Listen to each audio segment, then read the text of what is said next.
Hey guys, it's Mark. Welcome back to the channel. So usually you don't get to right or wrong on a van. You do everything one time and you're finished. But luckily I've got a second chance to do a 30 amp Shore Power Inlet. And this time I'm going to do it the right way, meaning we're going to put it on the driver's side of the van because somebody put it on the wrong side last time. So let's do it.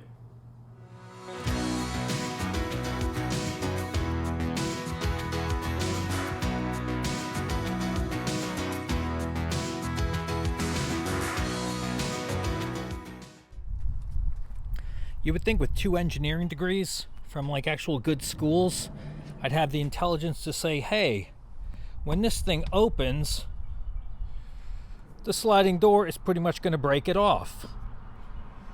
But apparently, I didn't have that much insight, so I put it here. But we did have some great comments on the channel. One person even said on their setup, they have an inlet on both sides. So from the driver's side is where they actually take electricity in from the campground, and then they feed it out through this side to devices that they have over here. So if they have motorcycle gatherings and stuff and they need some power over here, they actually take it right from here. So that's a really cool idea. I'd like to say that's why I did this, but no, I just messed up. But we are going to use it for that. So basically we'll have a switch that basically turns this thing on if we want it when we have shore power coming in from the other side. Now, on a good note, we know that putting the shore power inlet here was a good spot, although poorly planned on the wrong side. So we're basically going to pick the same spot on this side and start the install here. And when we're done, we'll just have to run the wire through here because this is where all our electrics are going to be. So let's get started. In case you didn't see our last video, this is what we're going to be installing. So this is a 30 amp Shore Power Inlet. This comes with a twist lock 30 amp connector, so we'll be able to connect directly to any campground that has a 30 amp circuit for us. If we've got to go, if we're in somebody's house or we're at a campground that only has 15 or 20 amps, we'll use this. They call this a dog bone adapter. So this will basically screw into here and lock in, and then we'll be able to use that side to get power for the van. So it comes with this piece and the backing piece. Some other tools we're going to need some 10-3 wire. So this is exterior grade wire. It's not marine grade, so I think it's not resistant to salt, but I don't see us driving the van through the ocean, so I think we should be okay. So this is 10-3 stranded wire. This is not Romex. This is not the solid core stuff. This has 3 separate conductors, white, black, and green. So you've got ground, hot, and neutral. And you notice these are stranded wires. So the reason is we've got a lot of vibrations in the van. If this was one solid conductor, it could easily break over time. This, even if some of these tiny little filaments break, we've got enough of them to maintain the current, so we'll be good. So this is 10-3 stranded wire, exterior grade. The drill we talked about with a 5/32 bit, which we'll need to drill the holes for those screws. We'll need a hole saw. This is 2 1/8, which will give us enough room for this hole here. Once we drill the hole, we're going to file it smooth with this file. Then we're going to hit it with some Rustoleum to keep it from rusting. We'll probably use some extra butyl tape that we've got lying around, and we'll put that around this barrel right here to make sure that the hole is really watertight. You've got your safety equipment, don't forget that. And then a couple of tools for wires. So then we've got this. This is a wire clamp. So this fits nicely into the back hole of the housing. We'll screw it in from the inside, and then when the wire passes through, we can clamp down on it and keep a nice tight connection. The only other thing we'll need are bolts and nuts to hold this to the van. So these are stainless steel bolts, which are naturally rust resistant. We've got stainless steel washers with a nylon interior. We've got some rubber washers here, a lock washer, so everything here is watertight. And that's really all we should need. So let's get to it. So before we drill anything, we've kind of prepped up this area. We took this old shopping bag, we've taped it up because metal, although I think most of it's going to end up on the outside, Some of it could end up in the van. We'd rather it ends up in here where we can just scoop it up and throw it away and keep everything nice and neat, because those little fragments of metal will cause rust, so we want to have as few of those as possible.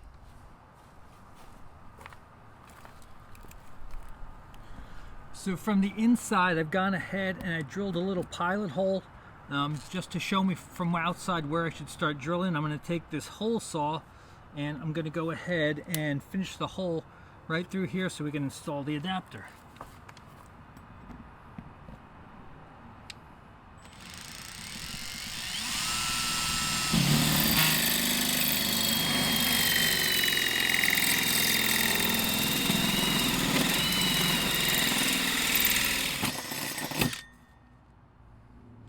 That's that right in the bag.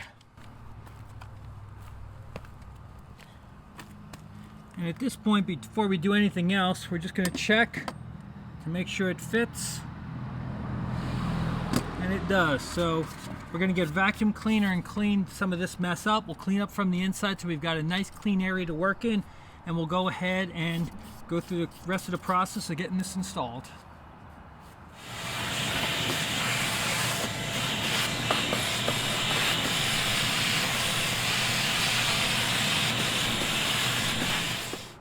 Now the next thing we'll do is we'll file down some of these rough edges, and then we'll hit it with some Rustoleum just to make sure there's no rust.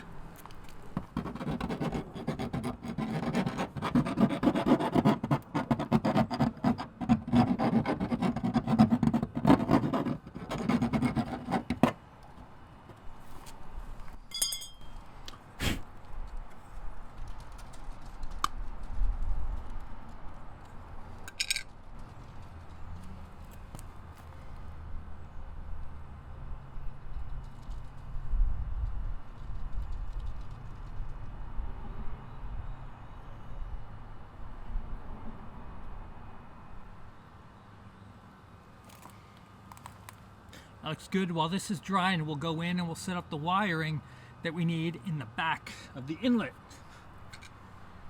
Time to go inside.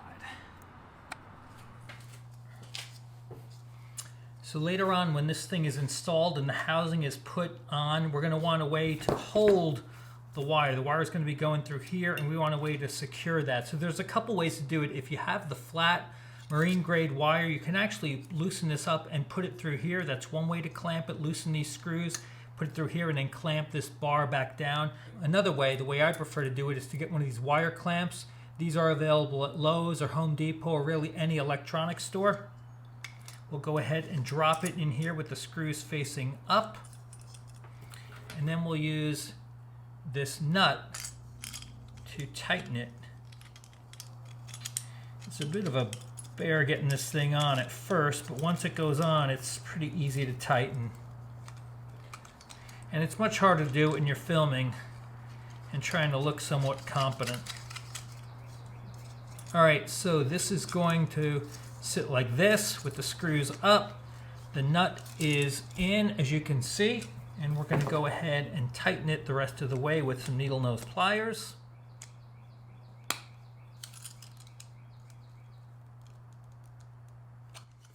Good. That's nice and tight, so we'll be able to put the wire through here and clamp it down with these screws. So that's all set to go.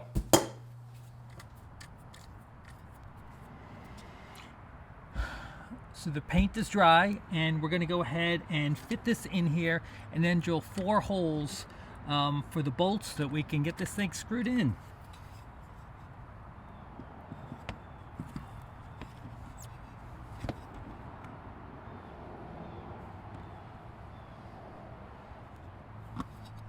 All right, that looks about right, straight up and down.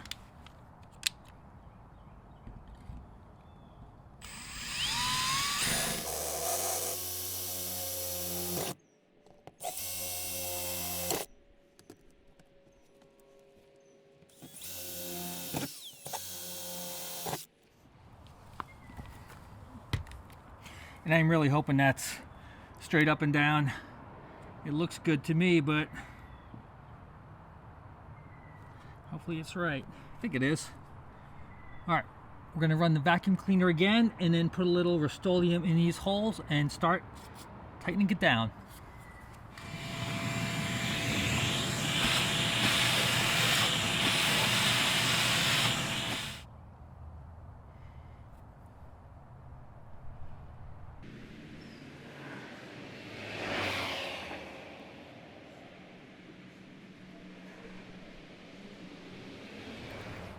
Oh, by the way, in case you're wondering, Rustoleum actually does come in white. We just don't have any, and I didn't want to throw out the black stuff that we do have. So, it doesn't look great, but Tanya will never see it. Shh.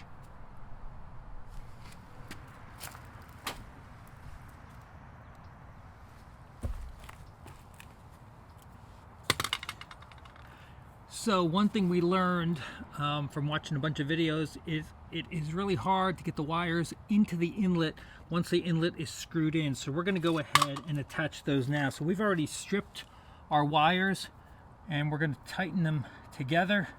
So again, there's green, white, and black, and those are clearly labeled there. So the way this works, you basically insert the wire and you tighten it down with the screw. So pretty easy.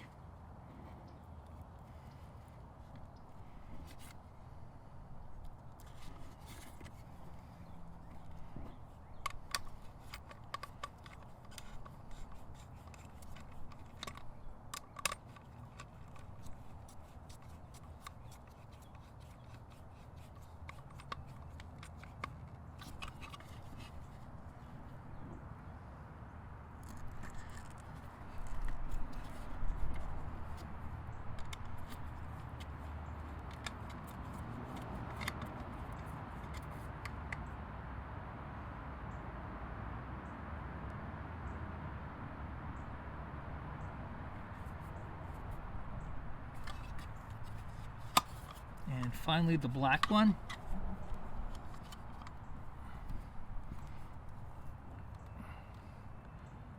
And it's almost dinner time and somebody around here is cooking something that smells, wow, fantastic. And it even smells better than all this Rustoleum that I'm smelling. Alright, so we're going to put the black one in.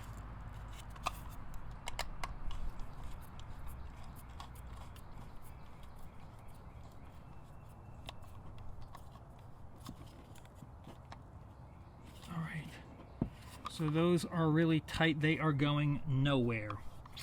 So next thing to do is feed this back in.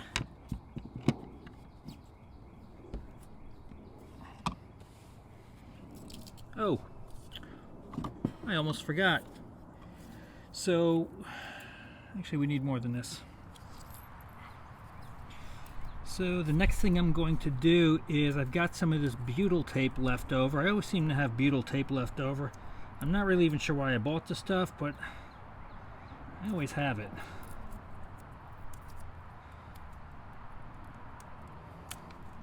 And we're going to go ahead and wrap this around here. It has a gasket already for water protection, but we're going to go ahead and put a little of this butyl tape in here. And thank you to Kevin Mathers from Mathers on the Map for this idea. I'm sure he's not watching this, but it's a great idea. And he's a fellow Jersey boy, so gotta like him. All right. So this is in, wrapped up with butyl tape around the edge, and we are going to squeeze this in. The butyl tape holds it really nice. Next thing to do is insert the bolts with the rubber washers on the outside.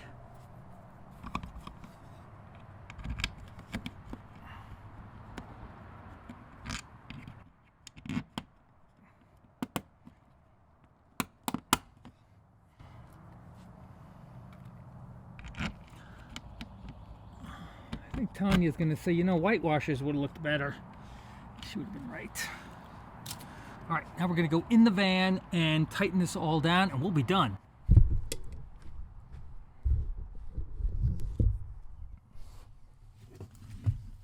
Unfortunately, I realized that I forgot to put the housing on before I stuck the wire into the inlet.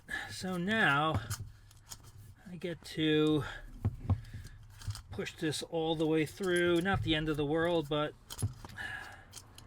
not the most fun job either.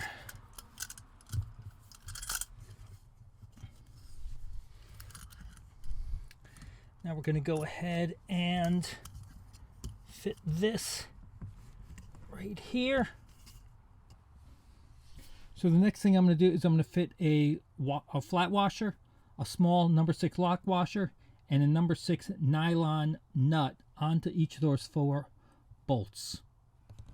It's been really hard to film because I can't really fit in here with the camera. So I pulled the wire through. Now I'm going to go ahead and tighten these screws on the clamp.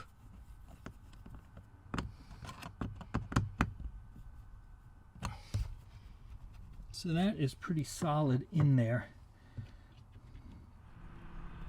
So a little trick that I did here. So as I was tightening from the inside, these screws kept popping out. So what I did was I just came out and ran some electrical tape on top of the bolts, and it held them in place so that I could put the screws and the washers out from the inside. Now I'll just peel it off.